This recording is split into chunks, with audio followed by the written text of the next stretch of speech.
Hello everyone, welcome to texture cam. आज हम लोग बात करने जा रहे हैं सॉल्व विद मी सीरीज में सॉल्यूशन चैप्टर्स के बारे में। फिजिकल शुरू हो गई है, सॉल्यूशन के बाद हम लोग मैं सीरीज बता देता हूँ। सॉल्यूशन के बाद आएगा काइनेटिक्स, काइनेटिक्स के बाद आएगा इलेक्ट्रो, इलेक्ट्रो के बाद आएगा कोऑर्डिनेशन। ये 4 चैप्टर लगातार आने वाले हैं, तो स्टे कनेक्टेड। बहुत जल्दी जल्दी हम लोग अपलोड कर रहे हैं और कोशिश कर रहे हैं कि तुम्हारे लिए पीओसी का एक वन शॉट भी आ जाए। प्रैक्टिकल ऑर्गेनिक केमिस्ट्री का बहुत सारे लोग डिमांड कर रहे हैं, तो वो जरूर हम लोग करेंगे, तेजी से करेंगे, उसे 2-2.5 घंटे में कंप्लीट करेंगे।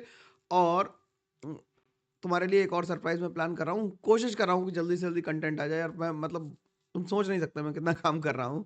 ठीक है, क्योंकि यार ऑफलाइन सेंटर भी है ना अपना, तो है ना, और वो भी चल ही रहा है, सब कुछ बहुत सारी चीजें चल रही हैं, तो फिर हम लोग कर रहे हैं धीरे धीरे करके। लेकिन कोशिश कर रहे हैं कि जल्दी से जल्दी तुम्हारे पास कंटेंट आ जाए। तो बिना टाइम वेस्ट किए हम लोग आ जाते हैं सीधे क्वेश्चन नंबर 1 पे। सॉल्यूशंस के क्वेश्चन नंबर 1 क्या कर रहा है? The density of 1 molar solution of a non electrolyte C6H12O6 is 1.18 gram per ml if Kf is of H2O is 1.86 degree centigrade mole inverse Kg, then the solution freezes at. हमें freezing point solution का बताना है, ठीक है। और हमसे molar solution दे रखा है और डेंसिटी दे रखी है। जब मोलर सॉल्यूशन और हमें डेंसिटी गिवन है तो हमें मोलैलिटी निकालनी होगी, क्योंकि हम जानते हैं कि डेल्टा TF जो होगा वो KF इंटू एम होगा, तो हमें मोलैलिटी की जरूरत पड़ेगी। बोलो भाई, हमें मोलैरिटी गिवन है। हमें क्या गिवन है? ये हमें जरूरत पड़ेगी और हमें मोलैरिटी गिवन है। मोलैरिटी जो हमें गिवन है वो है हमारे पास 1 मोलर। अब 1 मोलर मोलैरिटी है तो नंबर ऑफ मोल्स कितने आ गए? Number of moles of solute कितने आ गए? 1 मोल आ गया। और मास ऑफ सोल्यूशन कितना आ गया? Mass of solution of 1000 ml कितना आ गया?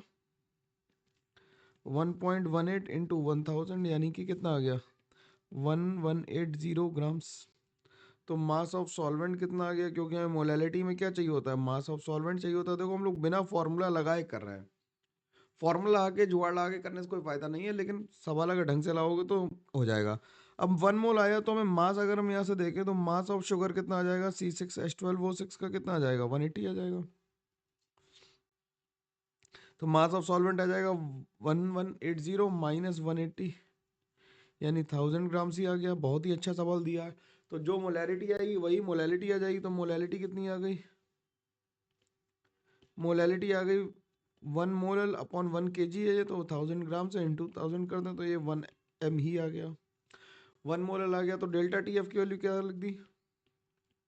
डेल्टा TF की वैल्यू की KF इंटू एम, और m की वैल्यू हो गई 1 और KF की वैल्यू हो गई 1.86 इंटू एम। अब हमें से फ्रीजेस पूछ रहा है, तो TF नॉट माइनस TF लिख दें। तो ये तो 0 हो गया, minus TF is equal to 1.86 into 1 हो गया। तो TF की वैल्यू माइनस 1.86 डिग्री सेंटीग्रेड आ गई। तो जो आंसर लिखेंगे वो क्या लिखेंगे? माइनस 1.86 डिग्री सेंटीग्रेड लिखेंगे, प्लस का नहीं लिखेंगे। डिप्रेशन नहीं पूछ रहा है हमसे, इस पे पूछ रहा है कि फ्रीज किस टेम्परेचर पे जाके होगा। तो हमने वही आंसर किया जो पूछा गया, ठीक है। अगला सवाल देखो। अगला क्या कर रहा है? For CrCl3 dot x ammonia the elevation in boiling point of 1 molar solution is double that of molar solution of urea, then x would be. अब देखो ये कोऑर्डिनेशन कॉम्प्लेक्स से मिला हुआ सवाल है, तो हम इसे आराम से करने की कोशिश करो। हमसे कह रहा है कि जो बॉइलिंग पॉइंट एलिवेशन है वो क्या है? 1 मोलर सोल्यूशन का डबल है, किससे? यूरिया से। तो यूरिया के लिए, फॉर यूरिया अगर हम लिखें, यूरिया के लिए आई की वैल्यू, वांट ऑफ फैक्टर की वैल्यू कितनी होती है? 1 होती है। तो अगर 1 मोलर सोल्यूशन ही है और वाटर ही है, तो for CrCl3 dot x ammonia I should भी कितना होना चाहिए? 2। आई शुड भी 2 होना चाहिए। अब आई 2 होने का मतलब है कि एक क्लोरीन बाहर हो, टोटल 2 आइंस बन जाए। तो क्या बन जाएगा ये? CrCl2 डॉट अमोनिया का लिख देते हैं एक्स, और ये बन जाए Cl। ठीक। अब क्योंकि इसकी कोऑर्डिनेशन नंबर कितनी होती है? कोऑर्डिनेशन नंबर क्रोमियम की 6 होती है, तो एक्स की वैल्यू कितनी आ जाएगी? एक्स की वैल्यू 4 आ जाएगी। तो आंसर हम 4 मार्क करेंगे। बेहतरीन सवाल है मेंस के लिए। अच्छे से समझने की बात है कि हमने एक्स को कैसे गैस किया, क्योंकि कोऑर्डिनेशन नंबर 6 आनी थी। तो हमने क्या कहा कि एक्स की वैल्यू कितनी आ सकती है? 4 आ सकती है। ठीक है, कोई दिक्कत नहीं इसमें, आराम से हो जाएगा, है ना।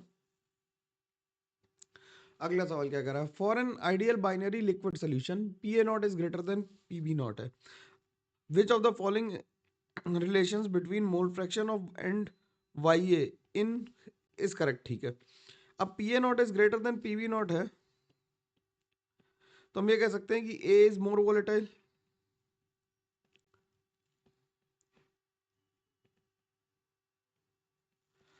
अगर ए मोर वोलेटाइल है तो वो वेपर फेज में रहने की कोशिश ज्यादा करेगा with respect to liquid phase. तो जो वाई ए होगा, वाई ए क्या है, mole fraction in vapour phase, mole fraction in vapour phase, वो क्या हो जाएगा, वाई ए ज्यादा हो जाएगा किससे, एक्से से। ठीक है, तो आंसर क्या लिख देंगे, इसका आंसर सी लिख देंगे। सिंपल है, ज्यादा कैलकुलेशन करने की जरूरत नहीं, और एक्स अपॉन एक्स और वाई अपॉन वाई बी को कंपेयर करने की ज्यादा चक्कर में नहीं फंसना, पहले जो सीधे सीधे आंसर आ सकता है उसे लाने की कोशिश करेंगे, ठीक है ना। अगला सवाल देखते हैं। अगला सवाल कह रहा है for a complex platinum 4 that is want of factor 3 in aqueous solution the complex is, तब आई की वैल्यू कितनी हो गई, 3, यानी कि नंबर ऑफ आयंस प्रोड्यूस्ड कितने होने चाहिए, number of ions produced in aqueous solution कितने होने चाहिए, 3 होने चाहिए। तो यानी कि ऑक्सीडेशन नंबर कितनी चाहिए, 4 चाहिए, तो इसमें ऑक्सीडेशन नंबर 2 है, इसमें ऑक्सीडेशन नंबर 4 है, इसमें ऑक्सीडेशन नंबर 2 है, और इसमें ऑक्सीडेशन नंबर 2 है। ठीक है, इसमें ऑक्सीडेशन नंबर 4 चाहिए, और जब इसे तुम देखोगे तो ऑक्सीडेशन नंबर 4 देख के ही काम हो जाएगा, ज़्यादा कुछ करने की जरूरत नहीं, और जब इसे तोड़ोगे तो ट्वाइस के प्लस में टूटेगा और PtCl6 4 माइनस 2 माइनस में टूटेगा। ठीक है, तो ये कितने आंसर आ गए, 3 आंसर आ गए, तो आई की वैल्यू कितनी लिख देंगे, 3 लिख देंगे, तो आंसर क्या आ जाएगा, आंसर बी आ जाएगा इसका। आगे बात कर सकता, आगे देखता। अगला क्या कर रहा है, the plot of x 1 upon x A versus 1 upon Y A where x and y are the mole fraction of A in liquid phase and vapour phase is linear with slope and intercept given as. तो हम जानते हैं Y ए की value किसके बराबर होती है, Y ए की वैल्यू होती है x A P A not upon, इसे अगर हम एक्स ए के फॉर्म में लिख लें, पी टोटल होती है, यहाँ पे लिख देते हैं, और पी टोटल को हम क्या लिख सकते हैं, x A P A not plus x B P B nought. लेकिन इससे तो काम चलेगा नहीं, क्योंकि हमें एक्स ए में रिलेशन निकालना है, तो हम क्या करते हैं, पी टी को लिखते हैं P B not plus P A not minus P B not times x A. इसे उठा के यहाँ पुट कर दो, तो वाई ए की वैल्यू आ जाएगी X A P A not divided by P B not plus P A not minus P B not times x A. इसे क्या करो, रेसिप्रोकेट कर दो ऊपर, मतलब 1 अपॉन कर देते पूरे को, तो 1 upon Y A is equal to हो जाएगा P B not plus P A not minus P B not times x A divided by x A P A nought. ठीक, तो इसे लिखते हैं 1 upon Y A is equal to 1 upon x A times P B not upon P A not plus ये हो जाएगा P A not minus P B not divided by P A not. तो देखो ये 1 अपॉन एक्स और 1 upon Y ए में relation आ गया ये, तो ये क्या आ गया, हमें किस में लिखना है, X 1 upon x A versus 1 upon Y A लेना है। तो क्या करो, इसे मतलब ऊपर नीचे कर देते पूरा, इसमें मल्टीप्लाई कर देते पी ए नॉट से और सबको नीचे ले आते एक बार में। ठीक, तो क्या करना है, तो ये हो जाएगा P A not upon P B nought, ठीक, times 1 upon Y A plus इसे लिख दें P B not minus P A not upon P B nought is equal to 1 upon x है। सबको इधर कर दिया एक तरफ, मैथमेटिकली जम्बलिंग कर रहे हैं बस। तो ये y equal to M X plus C आ गया, आ गया।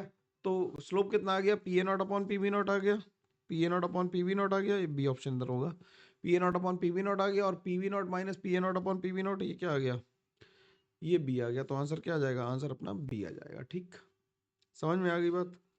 अगला सवाल देखो क्या कर रहा है। अगला सवाल कह रहा है, given temperature the total vapour pressure in torr of a mixture of a compound A and B is given by P total is equal to 120 minus 75 x B. तो पी टोटल की वैल्यू हमें दी है 120 minus 75 x B. तो ए और B का हमें vapour pressure निकालना है, ठीक है। तो इसे कंपेयर कर लो कि अगर हम इसे लिख दें पी टोटल होता है x A P A not plus x minus plus x B P B nought, और इसे हम एक्स बी के फॉर्म में लिखना चाहते हैं तो इसे वन माइनस एक्स बी लिख दें। बोलो, क्योंकि ऊपर हमें कंपेयर करना है, तो ये हो जाएगा पी ए नॉट प्लस, अगर हम एक्स बी को कॉमन ले लें तो ये हो जाएगा P B not minus P A nought. अब इसे इस इक्वेशन से कंपेयर कर दो, इसे इससे कंपेयर करोगे तो पी ए नॉट की वैल्यू कितनी आ जाएगी, 120 आ जाएगी, और P B not minus P A not की वैल्यू कितनी आ जाएगी, 75 आ जाएगी। तो पी बी की वैल्यू, पी बी नॉट की वैल्यू कितनी आ जाएगी, 75 प्लस पी ए नॉट, यानी 75 प्लस 120 यानी 195 आ जाएगी। बोलो क्या हो गया, कुछ गड़बड़ कर दी क्या? P B not minus P A nought हो जाएगा टाइम्स एक्स बी आ जाएगा, तो ये वैल्यू है 75 के बराबर, और पी ए नॉट आ गया इसके बराबर। तो ये अच्छा में माइनस में दिया हुआ है, ये हम लोगों ने गड़बड़ कर दिया, और यहाँ पे माइनस में दिया हुआ है, तो ये तो ठीक है, ये माइनस में दिया हुआ तो इस इक्वेशन को माइनस में लिख लो। तो ये पी ए नॉट माइनस ऐसे कर दें एक्स बी, तो ये हो जाएगा P A not minus P B not. अब ठीक आ जाएगा, अब कंपेयर हो जाएंगे ये दोनों, ठीक है ना। पी ए नॉट की वैल्यू तो ये आ गई, तो P A not minus P B not की वैल्यू क्या आ गई, देखो यार ऊपर मेरे को लगा प्लस है इसलिए ऐसा हो रहा था, अगर प्लस की जगह माइनस था तो फिर तो माइनस के फॉर्म में लिखेंगे, और ये आ जाएगा 75। तो ये आ जाएगा कितना, ये आ जाएगा 120 minus P B nought is equal to 75। तो पी बी नॉट की वैल्यू जो आ जाएगी वो 45 आ जाएगी। तो दोनों की वैल्यू निकल आई, तो आंसर क्या आ गया, सी आ गया। ठीक है, आसानी से निकल पा रहा। सवाल थोड़े से भाई फिजिकल है तो थोड़ा तो समय लगेगा ही इसमें। कह रहा है the maximum freezing point will B for the complex of a salt solution assuming, अच्छा मैक्सिमम फ्रीजिंग पॉइंट किसके लिए होगा, मैक्सिमम फ्रीजिंग पॉइंट उसके लिए होगा जिसके लिए आई क्या होगा, मिनिमम होगा। मैक्सिमम डिप्रेशन नहीं कह रहा, ध्यान रखना, मैक्सिमम फ्रीजिंग पॉइंट कह रहा है। मैक्सिमम फ्रीजिंग पॉइंट उसके लिए होगा जिसके लिए आई मिनिमम होगा। भाई देखो हम लोग क्या निकालते हैं, डिप्रेशन फ्रीजिंग पॉइंट निकालते हैं, तो delta T B is equal to I into K B m लिखते हैं। तो आई अगर ज्यादा होगा तो डिप्रेशन ज्यादा होगा, यानी फ्रीजिंग पॉइंट क्या होगा, कम हो जाएगा। हमें फ्रीजिंग पॉइंट मैक्सिमम बताना, तो आई मिनिमम चाहिए। अब आई मिनिमम चाहिए, इसका बी ऑप्शन यहाँ लिख लो यार, है ना। आई आ गया, हमें मिनिमम चाहिए, तो इसमें आई की वैल्यू कितनी आ रही है, फर्स्ट में आई की वैल्यू आ रही है 4, इसमें आ रही है आई की वैल्यू 2, इसमें आ रही है आई की वैल्यू कितनी, आई की वैल्यू 1 आ रही है, और इसमें आई की वैल्यू 3 आ रही है। तो आंसर क्या आ जाएगा, डी आ जाएगा अपना। आई की वैल्यू मिनिमम चाहिए थी हमें। अगला सवाल देखो, अगला सवाल कह रहा है glucose added to 1 litre solution or to such an extent that delta TF upon KF becomes equals to 1 by 1000 the weight of glucose solution। तो delta TF is equal to होता है KF इंटू एम, और glucose के लिए आई की value कितनी है, आई की वैल्यू 1 है, तो ज़्यादा टेंशन लेने की जरूरत नहीं है। तो डेल्टा TF अपॉन KF जो हो जाएगा वो मोलैलिटी हो जाएगा, विच इज इक्वल टू, ये हो जाएगा किसके, 1/1000 इज इक्वल टू मोलैलिटी लिखना है W अपॉन 180 इंटू 1 kg लिखा हुआ है, तो कोई दिक्कत ही नहीं है। तो W की वैल्यू किसके बराबर आ जाएगी, W की वैल्यू आ जाएगी 180 अपॉन 1000 आ जाएगी, तो ये आ जाएगा 0.18 ग्राम्स के बराबर।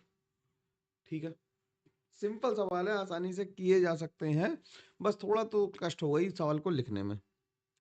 अगला क्या कर रहा है, अगला सवाल कह रहा है the vapour pressure of a dilute aqueous solution of glucose is 750 mm of mercury at 373 kelvin, the mole fraction of solute will B.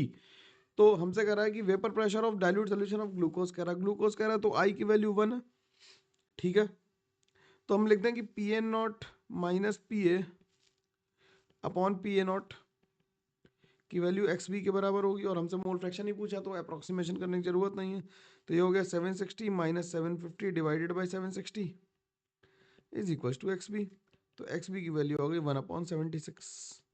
ज़्यादा कुछ करना ही नहीं था, आसानी से सवाल लग जा रहा है ना।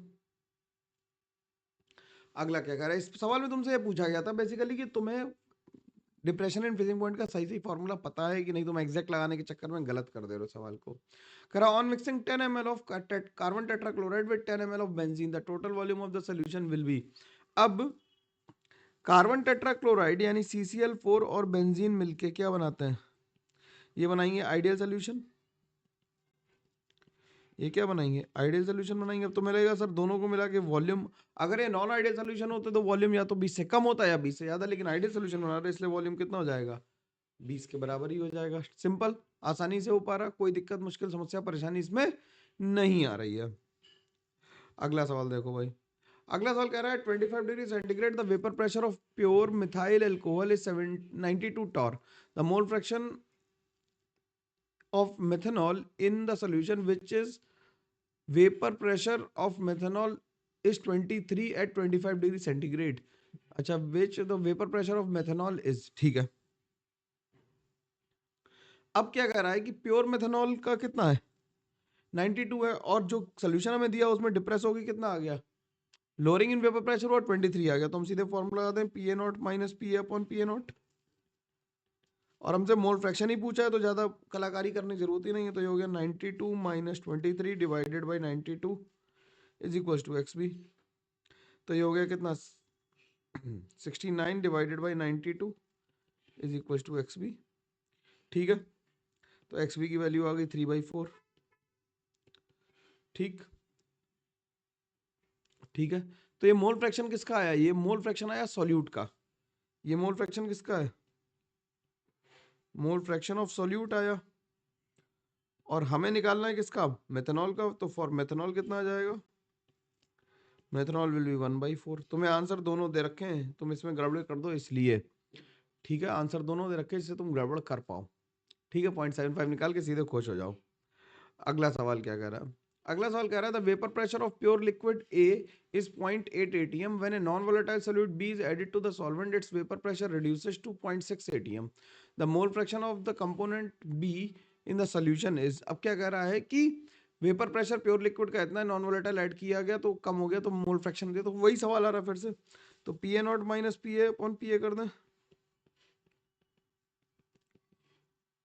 अलग अलग लैंग्वेज में लिखा गया इसीलिए शायद लिया होगा मैंने कि अलग अलग लैंग्वेज में लिख के तुम्हें परेशान करने की कोशिश की जाए। Mole fraction of the component of B लेना है, तो वी तो बी कितना हो जाएगा, यहाँ से आ जाएगा 1/4, तो ये आंसर आ जाएगा 0.25। ठीक, अगला सवाल देखो, अगला सवाल कह रहा है कि 40 degree centigrade the vapour pressure in torr of methyl and ethyl alcohol represented by this, x is the mole fraction, the value of pa naught upon xb at limit xa tends to 0 and pa naught upon xa at limit x tends to b। यार ये d यहां से उड़ा दो, ठीक, यहां लिख देते हैं। ठीक, अब क्या कह रहा है सवाल को देखते हैं। हमें गिवन है क्या, पी टोटल गिवन है, हमें पी टोटल गिवन है। पी टोटल कितना दिया है, पी टोटल हमें दिया हुआ है 119 xa प्लस 135। तो पी टोटल को डिराइव कर लेते हैं। पी टोटल किसके बराबर होता है, x A P A not plus x B P V not होता है। तो इसे लिख लें क्या कि P V not plus P A not minus P V not times x A. बोलो, कंपेयर कर दो इसे, तो पी वी नॉट की वैल्यू कितनी आ जाएगी, पी वी नॉट की वैल्यू आ जाएगी 135, और पी ए नॉट की वैल्यू किसके बराबर आ जाएगी, P A not minus P V not की वैल्यू जो आ जाएगी वो 119 आ जाएगी, तो पी वी नॉट की वैल्यू जो आ जाएगी वो 14 आ जाएगी। ठीक, पी वी नॉट की वैल्यू कितनी आ जाएगी, ये P A not minus P V not है। अच्छा, पी ए नॉट की वैल्यू में निकालनी, तो पी ए नॉट की वैल्यू कितनी आ जाएगी, -135 प्लस 119, तो पी ए नॉट की वैल्यू आ जाएगी 119 और 135 कितना हो जाएगा 254 एटीएम। ठीक, 254 आ गई। अब हमसे पूछ क्या रहा है, हमसे पूछ रहा है कि P V nought upon x B हमें बताना है, value of P V nought upon x B पूछ रहा है। तो P V nought upon x B कितना हो जाएगा, जब लिमिट एक्स टेंस टू 0 होगी, ध्यान सुनना मेरी बात, ध्यान से देखना भाई क्या कह रहा है कि P V nought upon upon x B पूछ रहा है जब limit x tends to 0, x से टेंस टू 0 है। जब लिमिट एक्स से टेंस टू 0 होगी तो एक्स बी कितना हो जाएगा, 1 हो जाएगा। तो इसकी वैल्यू किसके बराबर आ जाएगी, पी वी नॉट के बराबर आ जाएगी, तो कितनी आ गई 119। और पी ए नॉट अपॉन, बहुत क्लासिकल तरीके से पूछा गया, अच्छा सवाल है यार। Limit x B tends to 0 पे क्या हो जाएगा, एक्स से कितना हो जाएगा 1 हो जाएगा, तो पी ए नॉट की वैल्यू 254 आ गई, तो आंसर ए आ जाएगा। अच्छा सवाल है, इसे मतलब तुम्हें परेशान करने के लिए लैंग्वेज थोड़ी सी घुमा के पूछी गई। ठीक है, I hope I am very clear, बात समझ में आ रही है। अगला सवाल देख लेते हैं क्या कर रहा है। Dry air was pass successfully through a solution of 5 gram of a solute in 180 gram of water and then to pure water, ठीक है। The loss in weight of the solution was 2.5 grams and that of pure solvent was 0.04 gram. The molecular mass of the solute is, तो हमसे ये ओस्टवर्ड walker apparatus है, ओस्टवर्ड walker apparatus है ये,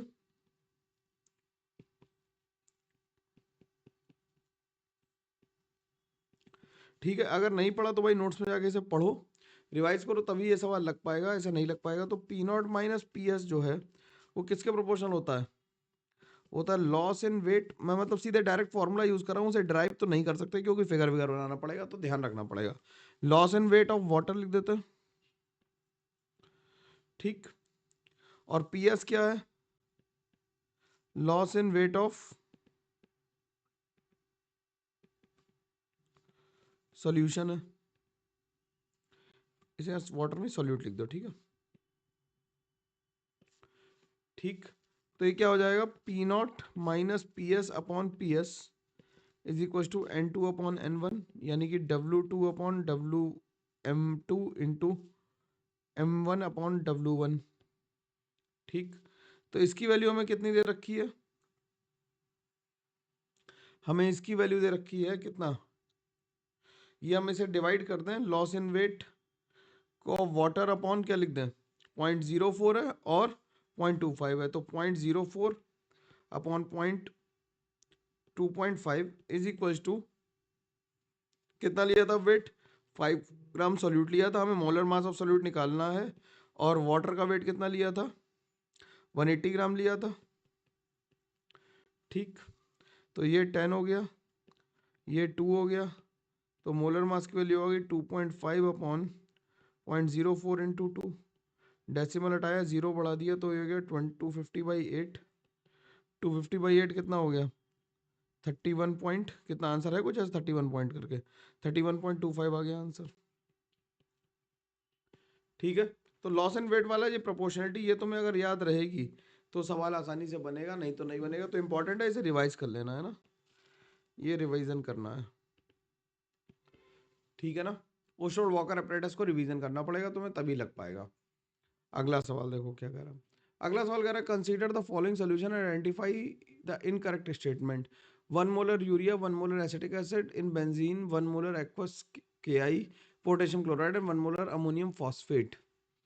अब हमसे पूछ रहा है कि इसके लिए आई की वैल्यू 1 है, इसके लिए आई की वैल्यू क्या है, 1/2 है, क्योंकि ये डाइमराइज होता है, ये क्या हो जाता है, डाइमराइज होगा। इसके लिए आई की वैल्यू 2 आ जाएगी, और इसके लिए क्या होगा, आई की वैल्यू अमोनियम फॉस्फेट के लिए कितनी आ जाएगी, 4 आ जाएगी। तो इनकरेक्ट पूछना है, तो इनकरेक्ट हमसे क्या करा, आइसोटोनिक तो हो ही नहीं सकते, जब सबके लिए आई अलग अलग है तो आइसोटोनिक का तो कोई मतलब बनता ही नहीं है, ठीक है। अगली क्वेश्चन करते हैं, करा to 10 ml of 0.1 molar BaCl2 solution, 0.2 ml of 3 molar Na2SO4 is added, BaSO4 precipitated is formed, assuming BaSO4 completely insoluble, which of the following statement is correct। तो पहले क्या था, पहले हमारे पास BaCl2 था और हमारे पास क्या था, Na2SO4 था। इससे क्या बन गया, BaCl2 BaSO4 बन गया और ट्वाइस NaCl बन गया, ठीक है। ध्यान रखना, मेरी बात समझने की कोशिश करना। यहाँ पे पहले हमारे पास कितने थे मिलीमोल्स, 1 थे, यहाँ पे आते 0.6, तो 0.6 थे। अब इसके लिए आई की वैल्यू कितनी है, 3 है, और इसके लिए भी आई की वैल्यू 3 है, ठीक। तो ये 1 में से 0.6 जाएगा, ये खत्म हो जाएगा, ये 0.6 बन जाएगा और ये 0.6 बनेगा, ठीक बनेगा। अब 0.6 बना तो इसमें 2 का मल्टीप्लाई कर दो, और यहाँ से टोटल नंबर ऑफ पॉइंट्स कितने हो, 0.4 इंटू 3, और यहाँ पे कितने हो गए, 0.6 इंटू 2, यानी कि 1.2 इधर से आ गए, 1.2 इधर से आ गए, टोटल कितने हो गए number of points, number of points I की वैल्यू हो जाएगी वो 2.4 हो गई। 2.4 हुई तो क्या हुआ, आई बढ़ा तो फ्रीजिंग पॉइंट क्या हुआ, कम होगा और बॉइलिंग पॉइंट बढ़ेगा, ठीक है। तो फ्रीजिंग पॉइंट कम होगा और बॉइलिंग पॉइंट, फ्रीजिंग पॉइंट कम होगा और बॉइलिंग पॉइंट बढ़ेगा, सही है, क्योंकि आई बढ़ा रहा था। अगला सवाल देखो, अगला सवाल कह रहा है both methanol and try phenyl methanol undergoes complete ionization in 100% H2SO4. 1 mole of methanol lowers the freezing point of 100 gram by of 100% sulfuric acid by X. Then what will the depression and freezing point of 100 gram of sulfuric acid 100% by 1 mole of triphenyl methane in Kelvin? Replying considering the following reaction. अच्छा देखो इससे क्या बन रहा है, इससे क्या बन रहा है, इससे MEOH बन रहा है और ये HSO4 बना रहा है, इससे ये बन रहा है और ये क्या हो रहा है, टूट जा रहा है। तो इससे टूट जा रहा है तो ये कार्बोकेटाइन बना रहा है, तो आई की वैल्यू 2 होगी, तो बॉइलिंग पॉइंट क्या हो जाएगा, 2, फ्रीजिंग पॉइंट क्या होगा, 2x हो जाएगा। ठीक है ना, क्योंकि क्या हो रहा है, ट्राइफिनाइल मिथाइल कैटाइन जो है वो टूट रहा है, जबकि मेथनॉल तो टूट नहीं रहा था। अगला सवाल देखते हैं। अगला सवाल कह रहा है at 55 degree centigrade ethanol has a vapour pressure of 168 mm of mercury. कह रहा है the vapour pressure of methyl cyclobenzene hexane is 280 mm। ठीक है, जो शब्द दिमाग में होता है वो जल्दी निकलता। A solution of 2 in which mole fraction of ethanol is 0.68 at total vapor pressure is this. The solution is form its component its। ठीक है, तो हमें ये देखना है कि जो तुमने कैलकुलेट किया है और जो गिवन है उसमें क्या राउट और लग रहा है या नहीं लग रहा है। तो मोल फ्रैक्शन ऑफ इथेनॉल क्या है, मोल फ्रैक्शन ऑफ इथेनॉल है 0.68। तो मोल फ्रैक्शन ऑफ साइक्लोहेक्सेन कितना हो जाएगा, मोल फ्रैक्शन ऑफ साइक्लोहेक्सेन अगर हम बना दें, है ना, मिथाइल साइक्लोहेक्सेन, तो ये कितना हो जाएगा, 0.32 हो जाएगा।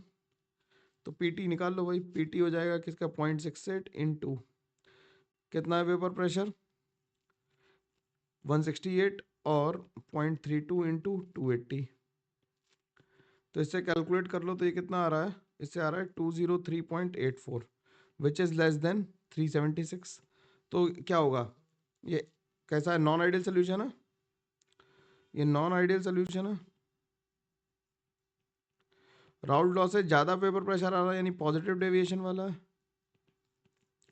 तो क्या होगा, डेल्टा एच कैसी होगी, ग्रेटर देन 0 होगी, तो एब्जॉर्प्शन ऑफ हीट होगा, तो आंसर क्या आ जाएगा, बी आ जाएगा।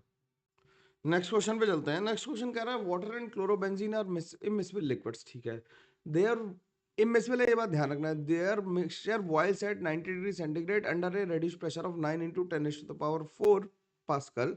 The vapour pressure of pure water at 90 degree centigrade is 7 into 10⁴ pascal. Mass percentage of chlorobenzene in distillate equals to कह रहा है। ठीक है, तो हमसे पी टोटल जो दे रखा है हमें वो दे रखा है 9 into 10⁴ pascal. Pressure of water को हम ए नॉट लिख लेते, तो ये रखा है 7 into 10⁴ पास्कल। अगर टोटल इतना है तो बेंजीन का जो प्रेशर आ जाएगा क्लोरोबेंजीन का वो 10⁻² पास्कल आ जाएगा। अब हम जानते हैं कि प्रेशर डायरेक्ट रिलेशन होता है नंबर ऑफ मोल्स के। तो Na/Nb अगर हमें निकालना हो तो Na/Nb को हम क्या लिख सकते हैं, Na/Nb को लिख सकते हैं क्या, Pa0/Pb0 7 into 10⁻⁴ divided by 2 into 10⁻⁴। बोलो ठीक, तो ये क्या हो गया, ये हो गया 7/2 के बराबर। तो हम इसे लिख लें Na plus Nb/Nb। Componendo dividendo type कर लिया है ना, यही कहते हैं ना शायद इसे। तो 9/2 हो गए, तो 1/x की वैल्यू हो गई 9/2 के बराबर, तो xb की वैल्यू जो आ गई वो 2/9 के बराबर आ गई। ठीक है, xb की वैल्यू 2/9 के बराबर आ गई। अब Na जो Nb है अगर हम उसे लिखना चाहें तो हम इससे लिख सकते हैं WA/Ma इंटू WMB/WB। तो WA/WB को हम क्या लिख सकते हैं, लिख सकते हैं Na into Ma divided by NB into MB। Na/Nb अलग कर लेते हैं और Ma है वाटर है तो 18 हो गया, और क्लोरोबेंजीन का मोलर मास कितना हो गया, क्लोरोबेंजीन हो गया कितना 77 + 35.5 यानी 112.5। तो ये 112.5 आ गया, और Na/Nb की वैल्यू हमें पता है कितनी है, 7/2 है, ये 18/112.5 आ गया। ठीक, आगे तो ये कितना हो गया भाई, ये हो गया 9, यहाँ से सॉल्व कर देते तो 63/112.5 हो गया, तो यानी कि 126/225 हो गया। ठीक, ये WA/W भी आ गया। अब वेट परसेंटेज अगर हमें निकालना है तो टोटल वेट कितना आ जाएगा, तो अगर हम वेट परसेंटेज लिखें, डायरेक्टली लिख दें wait percentage of chlorobenzene,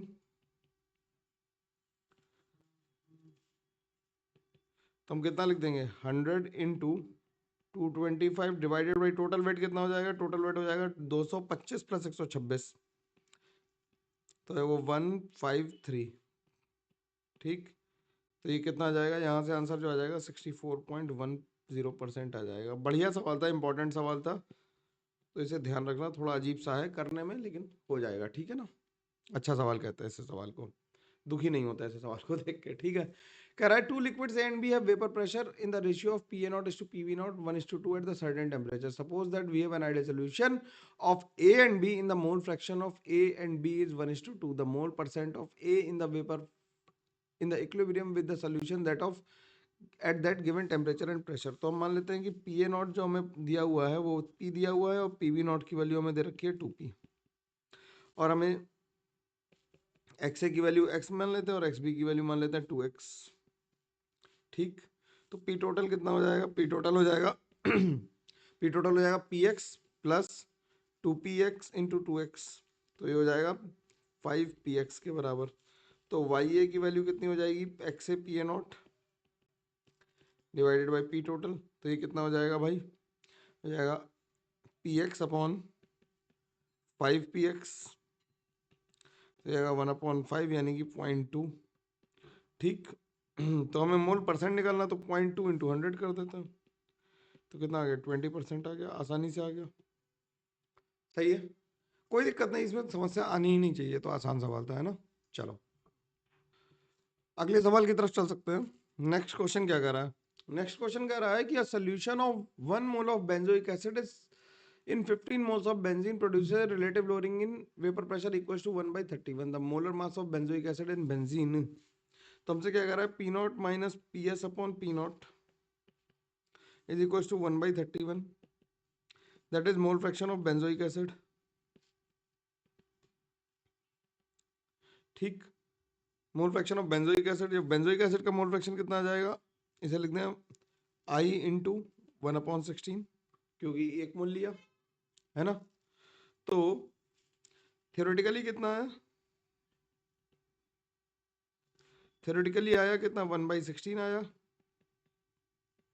XP की value, mole fraction of benzene को हम एक्सपी लिखते हैं, और एक्सपेरिमेंटली इतना आ रहा है, तो हम लिखते हैं 1/31 इज इक्वल टू, अच्छा ऐसे वैसे पूरा सॉल्व कर लो अगर चाहो तो, ऐसे लिख लो कि बेंजोइक एसिड क्या हो रहा है, बेंजोइक एसिड हमें नहीं पता किधर जा रहा है, तो हमने लिख लिया कि कुछ ये एसोसिएट ही हो रहा होगा, तो PHCOH होल N हो गया। तो टी इक्वल टू 0 पे ये 1 था, ये 0 था, टी इक्वल टू टी पे आते आते ये क्या, ये खत्म हो गया और ये 1/n बचा। तो ये हो गया कितना, 1/31 इज इक्वल टू हो गया 1/n इंटू 16, तो n की वैल्यू आ गई 31/16, तो ऑलमोस्ट 2 लिख सकते हैं। बोलो, ऑलमोस्ट 2 लिख सकते हैं, तो मोलर मास कितना आ जाएगा, मोलर मास कितना आ जाएगा, मोलर मास आ जाएगा 2 इंटू 122 यानी कि 244 ग्राम्स। वैसे ही बेंजोइक एसिड अगर तुम याद रख पाते तो डायमराइज होता है बेंजीन में तो आसानी से लिख देते हैं। अगला सवाल क्या कह रहा है, अगला कह रहा है 15 gram of solute in 100 gram of water makes a freezing point at -1 degree centigrade, 30 gram of the solution in 100 grams of water will depression in the freezing point will be equal to, तो delta T F is equal to क्या होता है, K F into M. ठीक, अब हमने क्योंकि mass of solute क्या किया, मास ऑफ सोल्यूट हो गया डबल,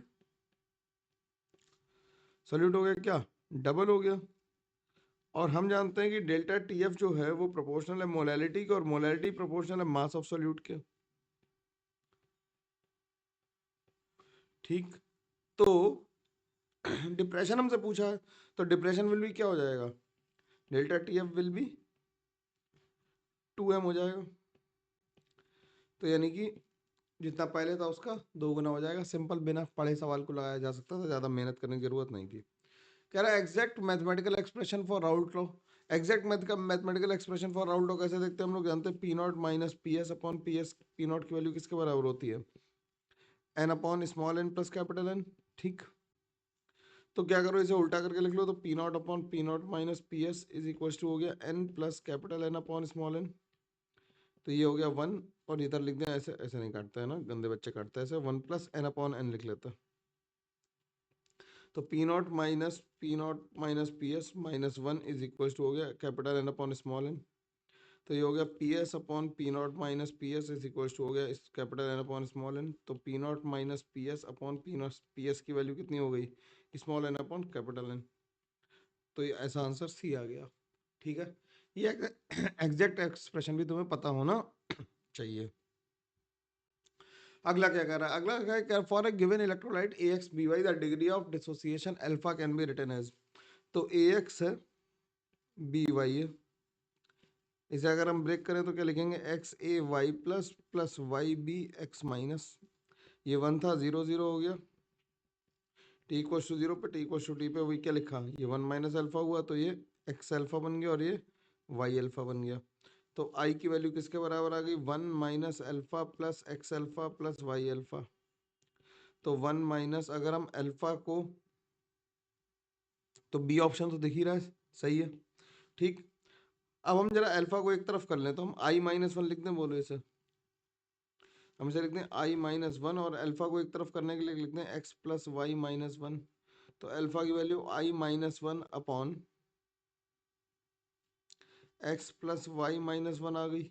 यहाँ पे उल्टी लिखी हुई है, ये भी नहीं ये भी नहीं, ट्रू। तो आंसर क्या आ गया, आंसर भी आ गया अपना। ठीक, अगला क्या कह रहा है, अगला कह रहा है complex of iron and cyanide ions is 100% ionised at 1 molar. ठीक है, if its elevation in boiling point is 2.08 the complex is. तो ऐसे क्वेश्चन में हमसे क्या कर रहा है कि कॉम्प्लेक्स हमें बताना है, तो हमें आई बेसिकली निकालना है। तो हम जानते हैं delta T B is equal to हो जाएगा आई into K B into M. तो ये कह रहा है कि 2.08 is equal to I into K B की वैल्यू 0.52 इंटू मोलैलिटी 1 दी है, तो आई की वैल्यू आ गई 4। अब 4 आयन किस में आएंगे, तो Fe4 Fe6 में तो 7 आ जाएंगे, K3 Fe6 में 4 आएंगे, इसमें 5 आएंगे K4 Fe6 में, और इसमें आ जाएंगे 5। तो आंसर क्या आ गया, आंसर बी आ गया, आई की वैल्यू निकालनी थी। ठीक, अगले सवाल की तरफ चलते हैं। अगला सवाल कह रहा है कि mixture contains 1 mole of volatile liquid A, ठीक है, and 3 moles of volatile liquid B. If the solution behaves ideally the total vapour pressure, ये तो यार सिंपल सवाल है। अच्छा, vapour pressure of the distillate पूछ रहा है, तो ठीक है कोई दिक्कत नहीं। तो पहले एक्सए की वैल्यू लिख लेते हैं, कितना एक्सए हो गया 1/4 और एक्स बी हो गया 3/4। पी ए नॉट हमें गिवन है कितना, इसका दे रखा है 100 और पी बी नॉट हमें दे रखा है कितना 80। ठीक है, तो एम ऑफ मरकरी लिखो या ना लिखो यार अभी, क्योंकि हम लोग ऑब्जेक्टिव सवाल कर रहे हैं तो ज़्यादा यूनिट्स पे ध्यान नहीं दे रहे, लेकिन अगर बोर्ड्स पे लिख रहे होगे तो तुम्हें इसका ध्यान देना पड़ेगा, नहीं तो इसके भी नंबर काट लेंगे, है ना। तो क्या हो जाएगा, पी टोटल की वैल्यू आ गई X A P A not plus x B P B naught, तो हो गया 1/4 इंटू 100 प्लस 3/4 इंटू 80, तो ये हो गया 25 प्लस 60, तो ये हो गया 85। ठीक, तो वाई ए की वैल्यू आ गई, वाई ए की वैल्यू आ गई 25/, वाई ए क्या होता है, x A P A not upon P T, x A P A not upon P T होता है। तो ये आ गया 25/85, और वाई बी इसी तरह से क्या आ जाएगा, X B P B not upon P T, तो ये आ जाएगा 60/85। ठीक, अब हमें टोटल प्रेशर डिस्टिलेट का निकालना है, तो पी टी प्राइम किसके बराबर हो जाएगा, 25/85 इंटू 100 प्लस 60/85 इंटू कितना आ जाएगा यहाँ पे 80। तो ये हो गया ऊपर 85, 1/85 कॉमन ले लें, तो ये हो गया 2500 प्लस 4800, तो ये हो गया 6300 डिवाइडेड बाई 85, यानी 85.88 ऑफ मरकरी आ गया है। ठीक, तो आंसर क्या आ गया, 85.88 आ गया। अगला देखो, आसानी से लग पा रहा है, कोई इसमें मुश्किल नहीं है ना, ऐसे ही सवाल आते हैं मेंस में तो उन्हें करना ही पड़ता है। Correct depression in freezing point of 0.1 molar aqueous solution of acetic acid in solution is this. 1 molar urea solution freezes, assume the molarity to be equal to molality the pH of the solution is। ठीक है, तो हम for urea अगर हम लिखें, for urea आई की value कितनी हो जाएगी, 1 हो जाएगी। जो हमें ये वैल्यू दे रखी है, इससे हमें क्या निकालना है, के एफ की वैल्यू निकालनी है। तो फॉर यूरिया अगर हम लिखें तो delta T F is equal to क्या हो जाएगा, आई into K F into M. Depression in freezing point दे रखा है 1.85, तो ये 1.86 हो गया is equal to I into K F की वैल्यू। आई की वैल्यू हमें कितनी हो गई यूरिया के लिए 1 हो गई। के एफ की वैल्यू निकालनी है, मोलैलिटी 1 दी है, तो के एफ की वैल्यू जो आ गई वो 1.86 आ गई। अब ऊपर वाले सोल्यूशन के लिए देख लो। ऊपर वाले सोल्यूशन के लिए देखोगे तो क्या देखोगे कि एसिड फॉर एसिटिक एसिड अगर हम देखें, फॉर एसिटिक एसिड अगर हम देखें तो delta T F is equal to I into K F into M लिखना। तो डेल्टा टी एफ की वैल्यू कितनी हो गई 0.02046 is equal to I into K F की वैल्यू हो गई कितनी 1.86 और मोलैरिटी हो गई 0.01। ठीक, तो आई की वैल्यू जो आ गई वो आ गई 0.02046 डिवाइडेड बाय 0.01 इंटू 1.86, तो ये आ गया 204.6 डिवाइडेड बाय 1.86 ठीक, तो ये आ गया कितना, ये आ गया 1.1। अब 1.1 आई आ गया तो हम इससे अल्फा निकाल लेंगे, अल्फा निकाल लेंगे तो हम क्या निकाल लेंगे पीएच निकाल लेंगे, तो हम एसिटिक एसिड के लिए लिख लेते हैं। एसिटिक एसिड के लिए क्या लिखेंगे डिसोसिएशन CH3CO माइनस लिखेंगे और H प्लस लिखेंगे। T इक्वल टू 0 पे ये 1 0 0 हो गया, T इक्वल टू T पे ये 1 माइनस अल्फा, ये अल्फा और ये अल्फा हो गया, तो आई की वैल्यू हो गई 1 प्लस अल्फा के बराबर, तो अल्फा आ गया 0.1 आ गया। तो H प्लस आयन कॉन्सेंट्रेशन किसके बराबर होता है, सी अल्फा के बराबर।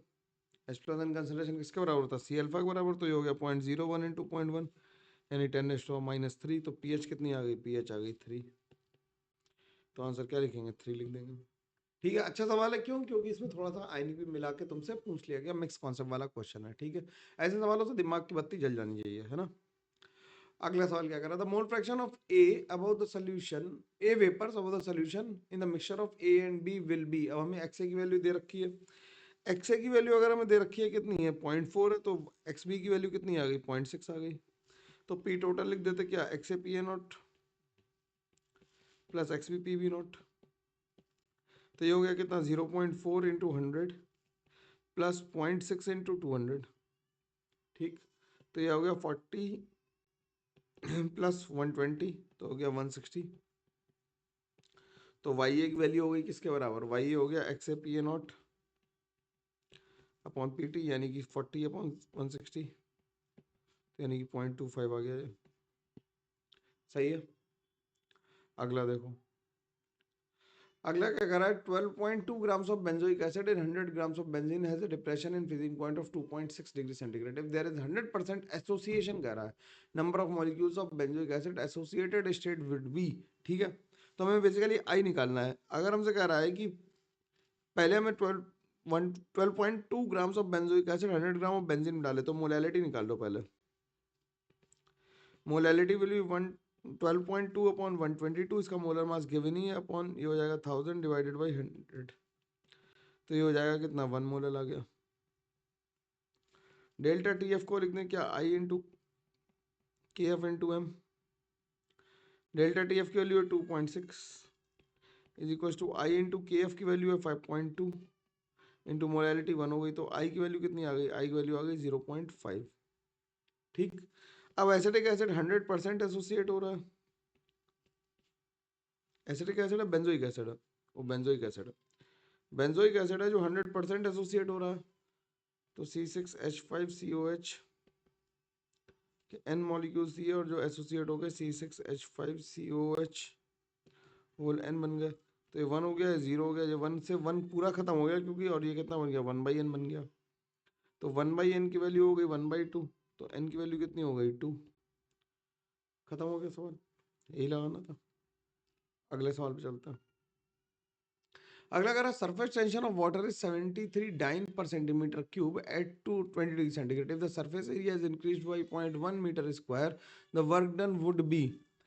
अब हमसे एक बात यह है कि सरफेस एरिया वाले क्वेश्चन हम लोगों ने फिजिक्स में तो देखे, केमिस्ट्री में नहीं। मैंने जानबूझ के एक क्वेश्चन इसलिए रखा जिससे तुम्हें, क्योंकि जो लिक्विड सोल्यूशन में पीछे वाला पोर्शन दे रखा है ना एनसीईआरटी में, जो कोई नहीं पढ़ता, मैं भी नहीं पढ़ाता हूँ, लेकिन उनसे एक सवाल कर लेते हैं इससे कि पता लग गया। तो सरफेस टेंशन किसके बराबर होती है, तुम लोग तो फिजिक्स पढ़ाए हुए हो, मेरे से ज़्यादा जानते होगे। इज इक्वल टू लिखते हैं amount of work done divided by amount of area extended.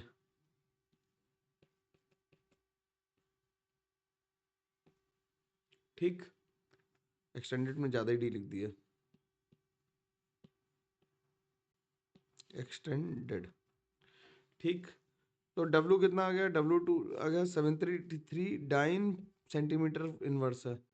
तो इसे हम क्या करें, इंटू 0.1 मीटर स्क्वायर कर दें। ठीक, तो 73 इंटू डाइन को कन्वर्ट करेंगे तो 10⁻⁻5 न्यूटन से मल्टीप्लाई करेंगे, सेंटीमीटर को -2 से मल्टीप्लाई करेंगे और इंटू 0.1, तो ये आ गया 73 इंटू 10⁻⁻4 न्यूटन मीटर, यानी 73 इंटू 10⁻⁻4 जूल्स आ गया।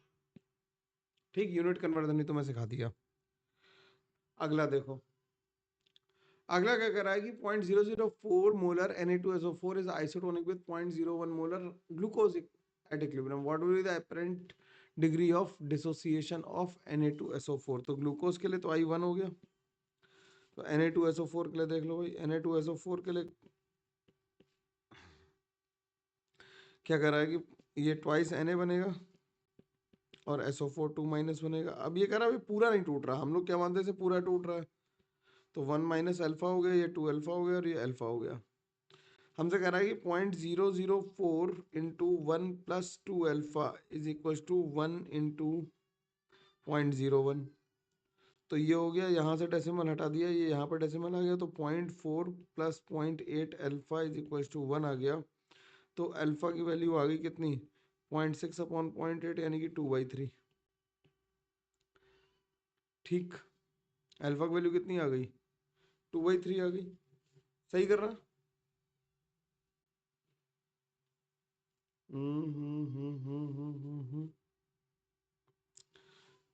हम लोग इसे सही कर रहे हैं,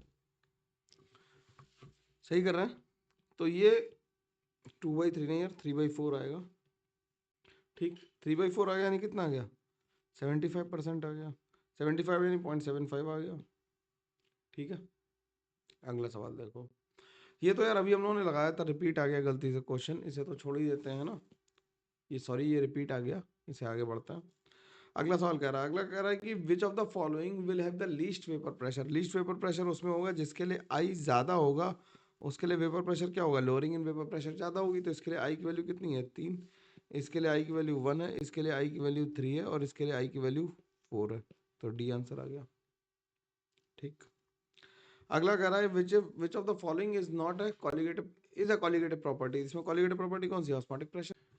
नेक्स्ट क्वेश्चन क्या कह रहा है, नेक्स्ट क्वेश्चन कह रहा है the vapour pressure of a solution of a non volatile solute B in a solvent A is 95% of the vapour pressure of solvent at same temperature if the molecular weight of the solvent is 0.3 times of the molecular weight of solute, then the weight ratio में निकालना है। तो क्या करो, देखो जरा, हमें दे रखा है पी सॉल्यूशन का दे रखा है 0.95 पी नॉट, और हमें सॉल्वेंट का दे रखा है पी की वैल्यू दे रखी है पी नॉट, और हमें दे रखा है कि एम ए जो है वो 0.3 टाइम्स एम बी है। तो P not minus P S upon P nought की वैल्यू जो आ जाएगी वो कितनी आ जाएगी, 0.05 पी नॉट अपॉन पी, ये हो जाएगा मोल फ्रैक्शन के बराबर। तो मोल फ्रैक्शन किसके बराबर आ गया, 0.05 के बराबर आ गया। मोल फ्रैक्शन होगा क्या, W B upon M B divided by WA upon MA plus WB upon MB is equal to हो जाएगा 0.05। तो WB अपॉन MB को ऐसे रहने देते हो, WA अपॉन MA को लिख लेते हैं 0.3 MB प्लस ये हो जाएगा W upon MB is equal to 0.05। तो ये हो जाएगा 0.3 times WB divided by WA plus 0.3 times WB is equal to 0.05। ठीक हो गए, तो इसे देखो जरा ध्यान से कि 0.3 WB इज इक्वल टू हो गया 0.05 WA। बस अब तो कैलकुलेशन करनी है, अब तो ज़्यादा कुछ करना नहीं। 0.05 सॉरी, इसे मल्टीप्लाई पहले लगा दिया, 0.05 इंटू 0.3 WB।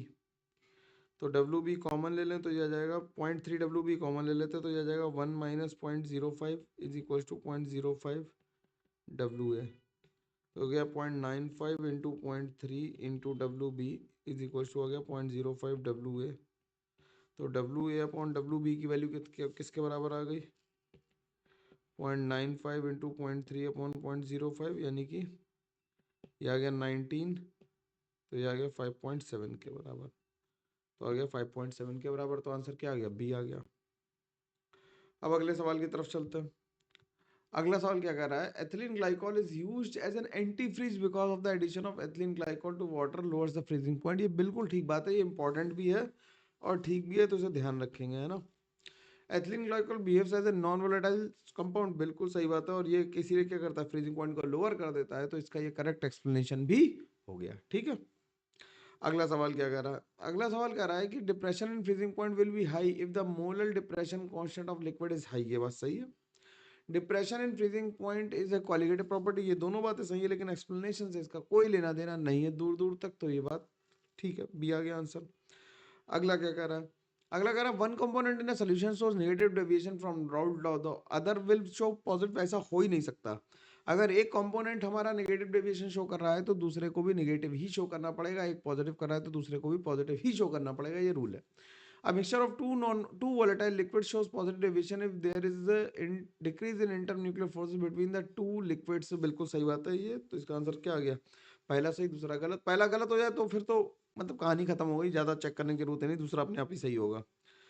अगला क्या कह रहा है, अगला कह रहा है 0.02 molar solution of urea and sucrose will freeze at the same temperature.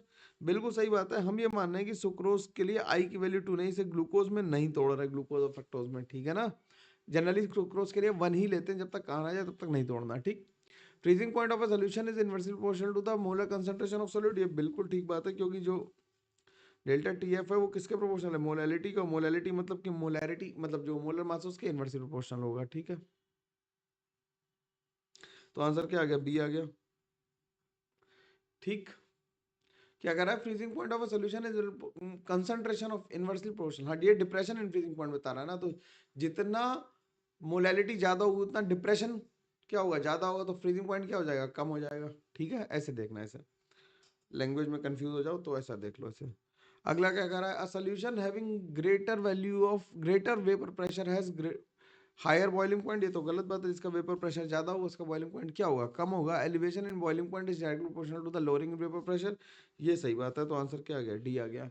तो यहाँ तक के तुम्हें क्लियर हो गया। अब हम लोग इंटीजर टाइप क्वेश्चंस पे चल सकते हैं। यहाँ तक बात तो एकदम समझ में आ गई अच्छे से। तो इंटीजर वाले क्वेश्चंस पे चलते हैं। और क्या कह रहा है, calculate the mole fraction of benzene in A benzene toluene ideal solution that contain 60 mole% benzene in vapour phase. तो वाई ए की वैल्यू हमें दे रखी है 0.6, तो वाई बी की वैल्यू हो गई वाई ए, या इसे हम क्या लिख लें, वाई बी लिख लें, बेंजीन और टोलिन लिख लेते हैं। तो वाई बी की वैल्यू देख रही 0.t, तो वाई टी की वैल्यू कितनी है, 0.4 हो गई। पी बी नॉट की वैल्यू हमें दे रखी है 90, और पी टी की वैल्यू नॉट की वैल्यू हमें दे रखी है 40। तो हमसे क्या कर रहा है, मोल फ्रैक्शन ऑफ बेंजीन, और हमें निकालना है बेंजीन टोलिन लिक्विड सोल्यूशन में निकालना है, ठीक है। तो हमें वाई बी की वैल्यू पता होती है X B P B not upon P B not minus P T naught into X B लिख दें, ठीक है। टोटल प्रेशर को ऐसे लिख देते हैं। वाई की वैल्यू हमें पता है 0.6 है, एक्स बी की वैल्यू फाइंड आउट करनी है। ये हमें 90 दिया हुआ है, ये हमें 40 दिया हुआ है, 40 में 90 गया 50 बचा, और ये हो गया एक्स बी, ठीक। तो ये कितना बचा यार, इसे मल्टीप्लाई कर दो तो ये बचा 24 plus 30 X B is equal to 90 X B. तो 60 एक्स बी की वैल्यू किसके बराबर आ गई, 24 के बराबर। तो एक्स बी की वैल्यू आ गई, वो आ गई 0.4 के बराबर। तो आंसर क्या हो गया, 0.4 आ गया। तो मोल फ्रैक्शन बताना था तो 0.4 आंसर लिख देंगे, ठीक है ना। मल्टीप्लाई करके आएगा जेई में, तो आराम से तुम मल्टीप्लाई करके लिख देना। अगला सवाल देखते हैं हम लोग। अगला सवाल कह रहा है, at 300 kelvin the vapour pressure of an ideal solution containing 1 mole of A and 3 mole of B is 550 mm of mercury. At the same temperature if the solution B is further added to the 1 mole of B is further added to the solution, the vapor pressure of the solution increased by 10 mm of mercury. Calculate the vapor pressure of A and pure state बताना है। तो हमें P A not और P B not निकालना है। P A not और P B not हमें find out करना है। हमें पी ए की वैल्यू, एक्स ए की वैल्यू दे रखी है पहले। एक्स ए की वैल्यू हमें दो इक्वेशन बनानी है। एक्स ए की वैल्यू दे रखी है 1/4, और एक्स बी की वैल्यू दे रखी है 3/4, और उसमें टोटल प्रेशर दे रखा है। तो पी टोटल की वैल्यू हो गई X A P A not plus x B P B naught. तो ये हो गया 550 इज इक्वल टू हो गया किसके बराबर, 1/4 P A not plus 3/4 P B naught. सही है। अब क्या कह रहा है कि if 1 mole of B is further added, अगर 1 mole of B further add कर दिया गया तो हम इसे जरा थोड़ा सॉल्व कर लें। इससे पहले ये 220 लिख लें, is equal to P A not plus 3 P B naught लिख लें, क्योंकि फ्रैक्शन में सॉल्व करना मुश्किल हो जाएगा। 1 दूसरी इक्वेशन में कह रहा है कि 1 मोल ऐड कर दिया गया तो 10 से बढ़ गया, तो 560 इज इक्वल टू हो गया क्या, ये हो गया ये 1 mole of B is further add, तो ये 1/5 बचा, और ये हो गया 4/5, तो ये हो गया कितना, 5 अंक 30, 5 होगा 2300, नहीं 2800 हो गया यार, 2800 इज इक्वल टू हो गया P A not plus 4 P B not. अब दो इक्वेशन है, दो अननोन है, इन दोनों को सॉल्व कर दो तो हम माइनस कर दो तो 600 इज इक्वल टू आ जाएगा पी बी नॉट के बराबर, तो पी ए नॉट की वैल्यू आ जाएगी कितने, किसके बराबर, 400 के बराबर। सही है, दोनों आ जाएंगे आसानी से। अगला देखो, अगला कह रहा है the molar volume of liquid benzene increased by a factor of 2750 at its as it vaporises at 20 degree centigrade and that of liquid toluene जिसकी डेंसिटी गिवन है increased by 7720। A solution of benzene and toluene has a vapor pressure of 46 to find the mole fraction of benzene in the vapor phase above the solution। ठीक, तो इसे थोड़ा सा बनाना पड़ेगा सवाल को, क्योंकि ये अलग तरह का, तुमने ऐसा सवाल नहीं देखा होगा, ऊपर ही कमेंट करके जरूर बताना कि ऐसा सवाल देखा या नहीं देखा। ठीक है, बनाना पड़ेगा सवाल को। लिखते हैं क्या कि let X moles of benzene, benzene के हमने ले लिया, मान लिया एक्स मोल्स है, and Y moles of toluene are there, moles of toluene are present. ठीक, हमें मोलर मास ऑफ बेंजीन पता है कितना है, मोलर मास ऑफ बेंजीन जो है वो 78 है, और मोलर मास ऑफ टोलुइन जो है वो 92 है, ये हम लोगों को पहले से पता है। इसे डिवाइड कर लेते हैं और दोनों को पैरेलल करते जाते हैं। तो 1 ml ऑफ बेंजीन कंटेन्स क्या हो जाएगा, कितने मोल्स आ जाएंगे, डेंसिटी हमें गिवन है 0.877 डिवाइडेड बाई 78, तो x ml में कितने आएंगे, तो वॉल्यूम ऑफ x मोल्स निकाल लेते हैं, ये मोल्स आ गए, तो इतने मोल्स में 1 ml है, तो वॉल्यूम ऑफ x ml निकाल लेते हैं, क्योंकि हमने x मोल्स निकाल लेते हैं, क्योंकि हमने x मोल लिए थे, तो x मोल्स निकाल लो, will be 78 into x divided by 0.877 into 2750। ठीक, इंक्रीज हो रहा है वॉल्यूम इसलिए मल्टीप्लाई कर दिया। हमें पता है कि इससे P of pressure of benzene जो हम निकालेंगे वो आ जाएगा एनआरटी बाई वी के बराबर, एनआरटी बाई वी के बराबर आ जाएगा। अब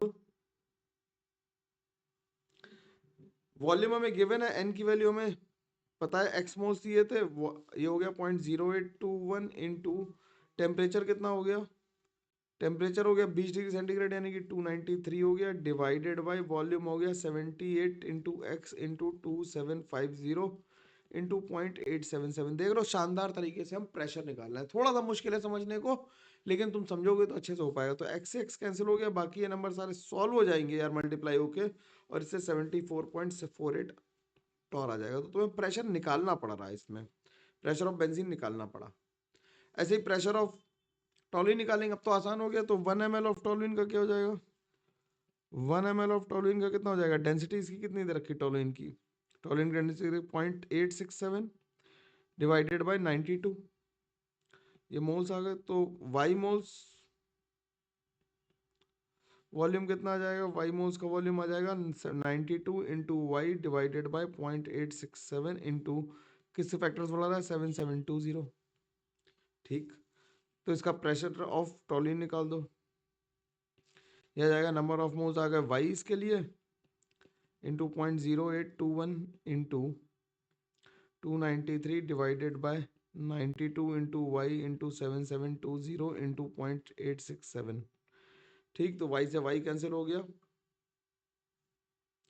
ठीक है, और ये ml में था, हम लीटर्स में निकालेंगे, तो लीटर्स में क्या करेंगे, 10⁻³ का मल्टीप्लाई और कर देना। ठीक है, दोनों तरफ 10⁻³ +3 का मल्टीप्लाई, मतलब +3 और कर देना ऊपर की तरफ।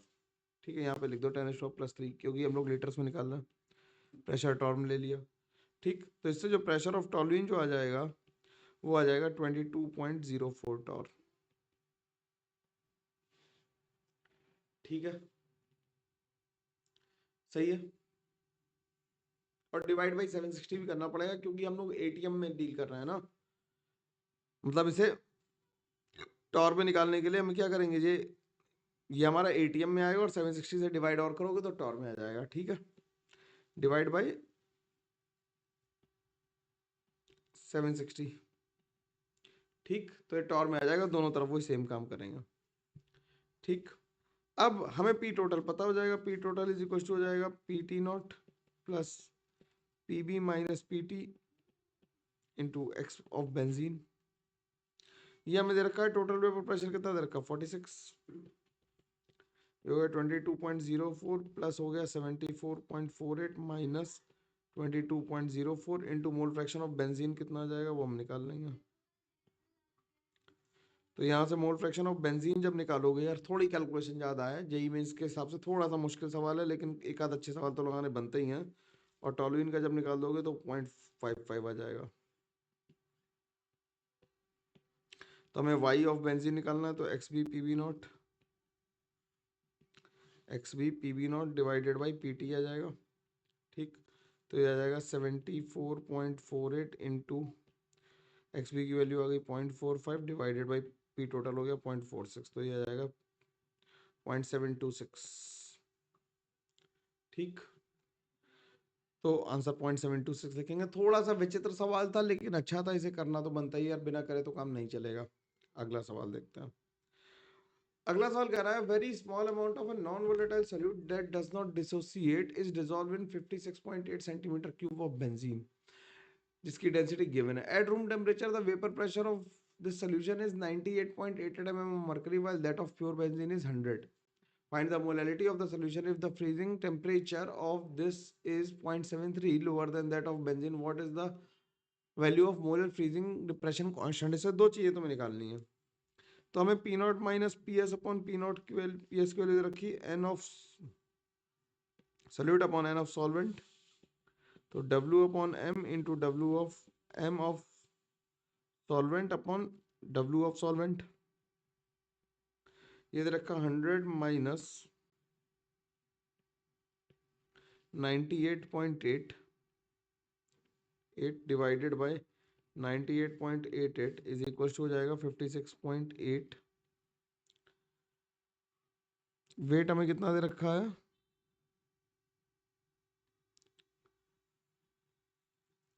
वेट जो हमें दे रखा है वो दे रखा है कितना 78 ग्राम। तो बेंजीन का मोलर मास, इसका हमें निकालना है, find out the molality of the solution निकालनी है। ठीक है, तो ये डिवाइडेड बाय एम हो गया। ठीक, और इसका वेट आ जाएगा जो हमारे पास में, थोड़ा इसे और स्मार्टली कर सकते हैं। यहाँ पे क्या करो, यहाँ पे इसे लिख दो एन ऑफ सोल्यूट ही रहने देते हैं। मास ऑफ सॉल्वेंट जो है हमें वो पता है क्या है, वाटर है, डिसॉल्व इन बेंजीन है, तो ये 78 हो गया डिवाइडेड बाई डब्ल्यू कर दें। अब क्या करो कि इसे मोलैलिटी में कन्वर्ट करना है, तो ये हो गया 1.12 डिवाइडेड बाई 98.88।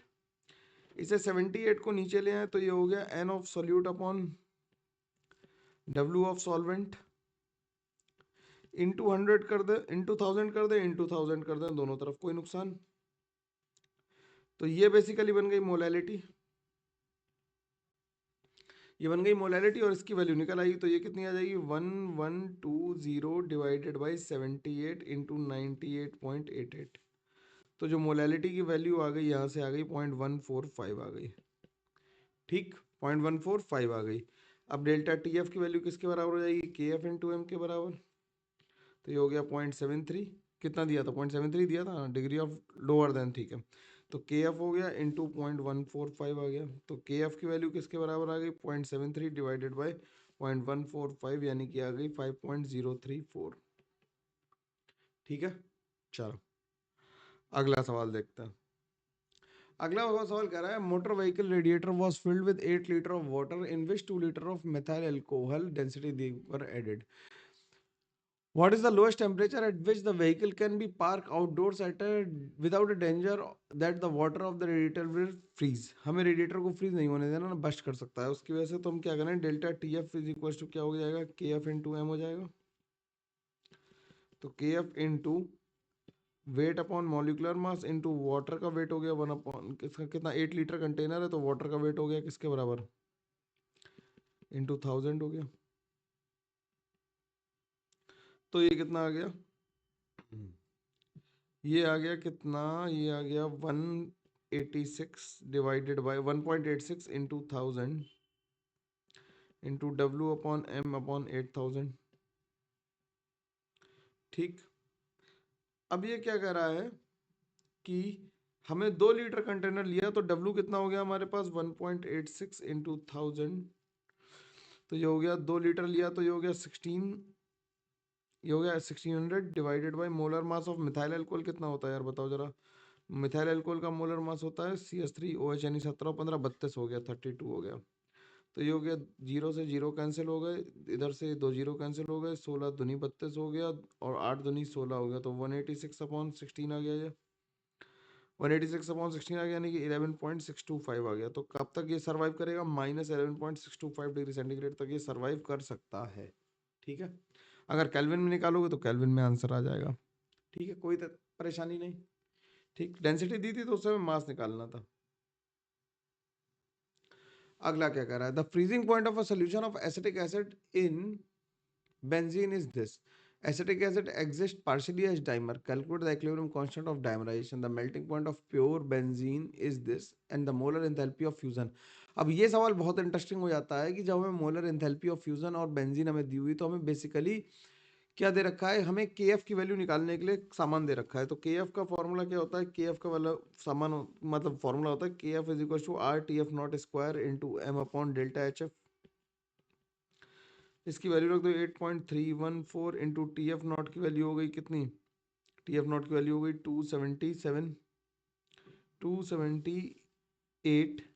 278.4 का whole square into molar mass हो गया 78, ग्राम में है तो केजी में करेंगे -3 divided by delta H F की वैल्यू है 10.042 इंटू किलो जूल के जूल में करेंगे तो ये आ जाएगा। ठीक, अब हमसे कह रहा है कि डेल्टा टी एफ की वैल्यू है किसके बराबर, के एफ इंटू एम के बराबर है। ठीक, और यहाँ से के एफ की वैल्यू आ गई 5 किलो जूल किलो मतलब केल्विन किलोग्राम पर मोल आ गई। तो ये आ गया 1 is equal to 5 into M, तो एम की वैल्यू आ गई 1/2, एम की वैल्यू आ गई 1/2 यानी मोलैरिटी आ गई 1/2। अब एसिटिक एसिड कह रहा है कि डायमराइज हो रहा है, तो एसिटिक एसिड को डायमराइज कर दो यार। ठीक है, सवाल मुश्किल है यार थोड़े से, मतलब सॉरी उसके लिए, लेकिन कर लो तो अच्छा रहेगा। तो ये m हो गया, ये 0 हो गया t इक्वल टू 0 पे, t इक्वल टू t पे क्या हो गया m माइनस एम अल्फा हो गया, तो ये m अल्फा बाई 2 हो गया। ठीक, अब हमसे क्या कह रहा है कि m की वैल्यू तो 1/2 पता है, लेकिन हमसे कह रहा है कि कैलकुलेट द इक्विलिब्रियम कांस्टेंट, और हमें मोल फ्रैक्शन इनिशियली दिया हुआ है। तो मोल फ्रैक्शन ऑफ एसिटिक एसिड हमें कितना दिया हुआ है, mole fraction of acetic acid जो दिया है वो दिया है 0.2, तो मोल फ्रैक्शन ऑफ बेंजीन कितना हो जाएगा, बेंजीन हो जाएगा 0.8 0.98 0.02 दिया हुआ है, 0.2 दिया 0.02 दिया हुआ है यार। ये छोटी छोटी गलतियां हैं जो हो जाती हैं है ना इंसानों से, फिर उन्हें बहुत लंबा भुगतना पड़ता है। तो m observed is equal to लिख सकते हैं I इंटू एम, तो ये हो गया 0.2, ये 1/5 आएगा यार। 1/2 लिखे, ये क्या है 1/5 है। मेरे से ऐसे कुछ कुछ लिखने में गड़बड़ ऊपर नीचे होती रहती है ना, टेंशन मत लो। तो ये क्या आ जाएगा, आई की वैल्यू हमें निकालनी है, आई कितना हो जाएगा, आई की वैल्यू यहाँ से निकलो क्या हो जाएगा, m कॉमन ले लें 1 प्लस अल्फा बाई 2 हो जाएगा, 1 माइनस अल्फा बाई 2 हो जाएगा, 1 माइनस अल्फा बाई 2 हो जाएगा। तो आई की वैल्यू हो गई क्या, m into 1 minus alpha by 2 upon m कर देंगे तो इसकी आई की वैल्यू आ जाएगी 1 माइनस अल्फा बाई 2 के बराबर। ठीक है, तो यहाँ से 0.2 इज इक्वल टू आ गया। अब इनिशियल मोलैलिटी थी कितनी, इनिशियल मोलैलिटी भी निकालनी पड़ेगी। तो इनिशियल मोलैलिटी थी कितनी, एम की वैल्यू कितनी थी, 0.02 डिवाइडेड बाई 0.98 इंटू 78 इंटू 10⁻⁻3। तो यहाँ से आ जाएगी 0.26। तो ये आ गई 0.26 1 माइनस अल्फा बाई 2। तो यहाँ से अल्फा की वैल्यू ये आ गई 0.0206 माइनस का is equal to 1 minus alpha by 2। तो ये आ गया पॉइंट कितना, यहाँ से अल्फा की वैल्यू निकालोगे तो ये इधर आ जाएगा 0.94 और ये माइनस माइनस हो जाएगा प्लस, ये डिवाइड में जाएगा। कैलकुलेशन मैं क्या कर रहा हूँ, 0.2 अपॉन 0.26, यार थक गया इतनी देर में ना। तो अल्फा की वैल्यू आ जाएगी यहाँ से 0.46। तो केसी की वैल्यू किसके बराबर आ जाएगी, केसी की वैल्यू आ जाएगी M alpha by 2 divided by M times 1 minus alpha by 2 का होल स्क्वायर। तो केसी की वैल्यू हो गई किसके बराबर, alpha by 2 upon M times 1 minus alpha by 2 का होल स्क्वायर। सबकी वैल्यू पुट कर दोगे तो केसी की वैल्यू यहाँ से 3.03 आ जाएगी। बेहतरीन सवाल है, कठिन है, मैं पहले से कह रहा हूँ कि लंबे लंबे कॉन्सेप्ट है तो थोड़ा समय लगेगा लगाने में। सरल सवाल तो आसानी से लग ही जाएंगे। कह रहा है कि when phenol is dissolved in a particular solvent, it is partially dimerized. If 2.58 grams of phenol is dissolved with 100 grams of solvent, then the freezing point of the solvent is depressed by 2.37. How much of phenol is dimerized in solution? तो देखो क्या कर रहा है हमसे, delta T F की value हमसे कह रहा है कि के एफ इंटू आई इंटू एम हो जाएगी। ठीक, ये कह रहा है कि 2.37 आया, के एफ की वैल्यू हमें दे रखी है 14.1, आई की वैल्यू हमें फाइंड आउट करनी है। मोलैलिटी हमसे दी है 2.58 ग्राम्स ऑफ फिनॉल है, फिनॉल का मोलर मास हो गया 94, 17 और 1 18 और 17, ठीक है 94 डिवाइडेड बाय 1000 इंटू, ठीक। तो ये इससे 10 बचा है यहाँ पे कैंसिल होके। तो आई की वैल्यू आ गई 2.37 इंटू 94 डिवाइडेड बाई 14.1 इंटू 2.58। तो यहाँ से आई की वैल्यू जो आई वो 0.612 आ गई। ठीक, अब फिनॉल को क्या कह रहा है, फिनॉल को डाइमराइज कराना है। तो 1 माइनस अल्फा और अल्फा बाई 2 हो गया ये। तो 1 माइनस अल्फा बाई 2 की वैल्यू जो आ गई वो 0.612 आ गई। तो अल्फा की वैल्यू जो आ गई यहाँ से 0.78 आ गई। ठीक, तो इतना ही फिनॉल डाइमराइज हो गया 0.78 के बराबर, खत्म हुआ सवाल। अगला सवाल देखो क्या कह रहा है। अगला सवाल कह रहा है कि at 303 kelvin the vapour pressure of pure toluene and pure benzene are this and this respectively, the two liquids are nearly ideal solution. From a solution containing 50% mass of toluene calculate the total pressure, vapour pressure and total fraction of each component in the vapour phase. तो पहले इस सवाल को ही देख लेते हैं। Toluene है और क्या है, प्योर बेंजीन है। तो टोलुइन का 50% बाई मास है तो मोल फ्रैक्शन कितना आ जाएगा, 50/92 प्लस 50/78, तो 0.46 आ जाएगा। तो बेंजीन का वो कितना आ जाएगा, 0.54 आ जाएगा। तो पी टोटल कितना आ जाएगा, सीधा सीधा सवाल था, X B P V not plus X T P T naught. तो ये आ जाएगा 0.54 इंटू पी वी नॉट की वैल्यू कितनी दे रखी है, पी वी नॉट की वैल्यू दे रखी है 118.2 प्लस 54 इंटू, सॉरी 54 कर 0.46 इंटू 36.7। ठीक, तो इसे सॉल्व कर दोगे तो 80.7 और आ जाएगी ये। तो ये पहले सवाल का आंसर हो गया। बी क्या करें, determine the composition of solution of benzene and toluene that boils at 303 kelvin at 50 torr. ठीक है, तो जो पी टी प्राइम है वो क्या हो गया, Y B P B not plus Y A Y T P T naught. हमें क्या निकालना था, इन वेपर फेज भी निकालना। ओके, आधा लगाया अभी। तो यहाँ से वाई बी की वैल्यू निकाल लो। वाई बी की वैल्यू आ जाएगी 0.54 इंटू 118.2 डिवाइडेड बाई 80.7, जिससे आंसर निकालोगे तो आ जाएगी 0.21। ऐसे ही वाई टी की वैल्यू निकालोगे तो 0.46 इंटू 36.7 डिवाइडेड बाई 80.7। तो ये वैल्यू आ जाएगी ये वैल्यू आएगी 0.79 के बराबर और ये आ जाएगी 0.21 के बराबर। ठीक है, तो ऊपर क्या है, ऊपर y, नीचे y t है।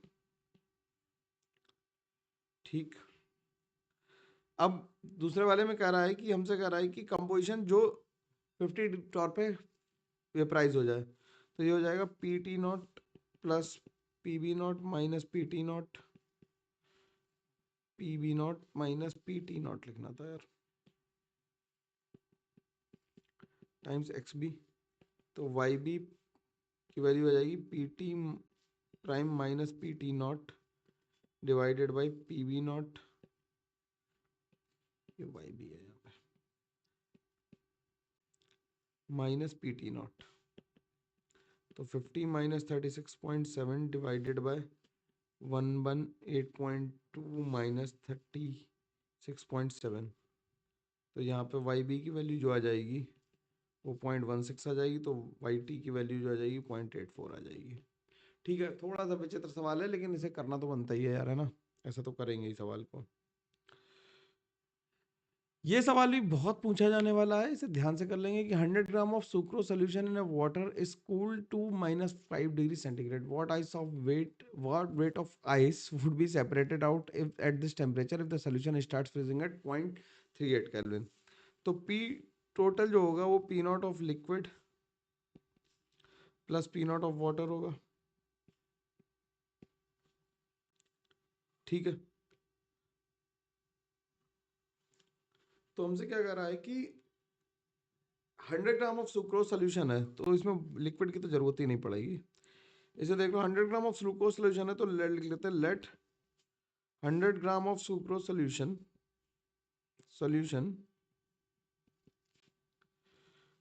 में क्या है, डब्ल्यू स्मॉल डब्ल्यू ग्राम्स किसके हैं, ऑफ सॉल्यूट है, और कैपिटल डब्ल्यू सॉल्वेंट है, ऐसा मान लें। बोलो, तो small W plus capital W की वैल्यू 100 ग्राम्स है, तो delta T F is equal to हो जाएगा K F into small W upon capital W into molar mass of sucrose कितना होता है 180 342 इंटू 1000। तो ये कर रहा है 0.38 पे गया, तो ये आ गया के एफ की वैल्यू आ गई 1.86 into 1000 divided by 342 into W small W upon capital W. तो small W upon capital W की वैल्यू जो आ गई वो 0.07 आ गई। तो इससे small W is equal to 0.07, capital W आ गया तो 1.07, capital W is equal to आ गया 100, तो यहाँ से डब्ल्यू की वैल्यू जो आ गई वो 93.4 ग्राम्स आ गई। ठीक, यानी कि इतना हमारे पास सॉल्वेंट था। अब जब हम फ्रीज करते हैं तो केवल सॉल्वेंट फ्रीज होता है, सॉल्यूट फ्रीज नहीं होता है, इस बात का ध्यान रखेंगे। तो 0.5 इज इक्वल टू हो जाएगा फिर से 1000 इंटू 1.86 इंटू डब्ल्यू, इसकी जो डब्ल्यू स्मॉल डब्ल्यू की वैल्यू आ जाएगी वो आ जाएगी 6.6, तो ये तो ऐसे ही रहेगा divided by 342 into capital W, इसमें फिर से निकाल दो, तो यहाँ से जो डब्ल्यू की वैल्यू आ जाएगी वो आ जाएगी 71.78 ग्राम्स आ जाएगी। तो इनिशियली कितना था, इनिशियली था 93.4, अब बचा कितना 71.8। तो जो आइस सेपरेटेड आउट आ गई, आइस सेपरेटेड आउट आ गई तो कितनी आ गई 93.4। भाई ये ध्यान रखना है कि कौन सेपरेट आउट हो रहा है, कौन फ्रीज हो रहा है, फ्रीज हो रहा है सॉल्वेंट, सॉल्यूट फ्रीज नहीं होता है, तो इसे माइनस कर देंगे तो 21.62 ग्राम्स आ जाएगी। तो हमने किया क्या सवाल में, हमने पहले मान लिया कि दोनों में सॉल्यूट और सॉल्वेंट था, सॉल्यूट और सॉल्वेंट को हमने लिख लिया कि उनका रेशियो निकाल लिया, ठीक है, वेट का।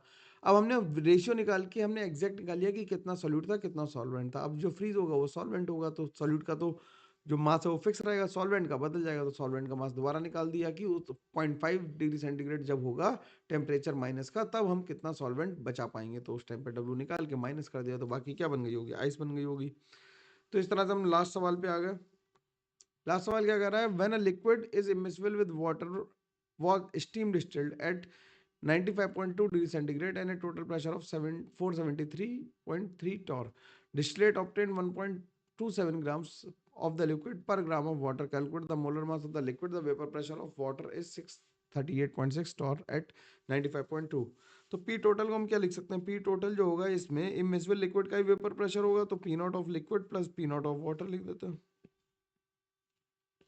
तो 747.3 is equal to P naught of liquid हमें निकालना पता होना चाहिए, और ये दिया 638.6। तो पी नॉट ऑफ लिक्विड हमारे पास निकल आया 747.3 माइनस 638.6। तो इसे माइनस कर दिया तो ये आ गया 108.7। ठीक, इतने आ गया टॉर्क के बराबर। ठीक है, ये लिक्विड निकल आया, हमें मास ऑफ लिक्विड निकालना है। तो हम कह सकते हैं कि P naught of liquid upon P naught of water जो होगा वो डायरेक्टली प्रोपोर्शनल होगा किसके, मोल fraction of liquid upon mole fraction of water के। तो मोल fraction of liquid upon mole fraction of water करेंगे तो number of moles of liquid upon number of moles of water कर दें। तो weight of liquid upon weight of liquid upon molar mass of liquid into molar mass of water divided by weight of water. ठीक है, तो mass of liquid जो आ जाएगा वो किसके बराबर आ जाएगा, P naught of water into weight of liquid into weight of water into molar mass of water divided by, ये इधर गया तो ये वेट ऑफ लिक्विड हमें, वेट ऑफ वाटर हमारे पास बचा, और यहाँ पे आ गया क्या, वेट ऑफ वाटर बचा, और हमारे पास क्या बचा, पर ग्राम ऑफ वाटर ले रहे हैं तो वेट ऑफ वाटर तो 1 ग्राम ही ले लो, और यहाँ पे आ गया पी नॉट ऑफ लिक्विड। तो आ गया 6 कितना था, 638.6 इंटू वेट ऑफ लिक्विड हमारे पास था 1.27, ये हो गया 18 डिवाइडेड बाई 108.7, तो आ गया 134.3 ग्राम्स पर मोल आ गया। तो यार ये इंटीजर वाले सवाल थोड़े से मुश्किल रहे तुम्हारे लिए, मैं समझ रहा हूँ इस बात को, है ना, लेकिन लगाने तो पड़ते हैं यार, कभी कभी तो कठिन सवाल लगाने ही पड़ेंगे, और फिजिकल है तो लंबे सवालों की प्रैक्टिस करनी चाहिए हमें। और इन सवालों के साथ हम लोग अपनी वाणी को यहीं पे विराम देते हैं। तुम लोग खूब सारा पढ़ाई कर रहे हो, चैनल को लाइक शेयर सब्सक्राइब करते रहना है, और कंटेंट लगातार आ रहा है और आता रहेगा। तब तक के लिए thank you very much, take care, bye bye, खूब सारी पढ़ाई करते रहो, ध्यान रखो, चलो बाय बाय।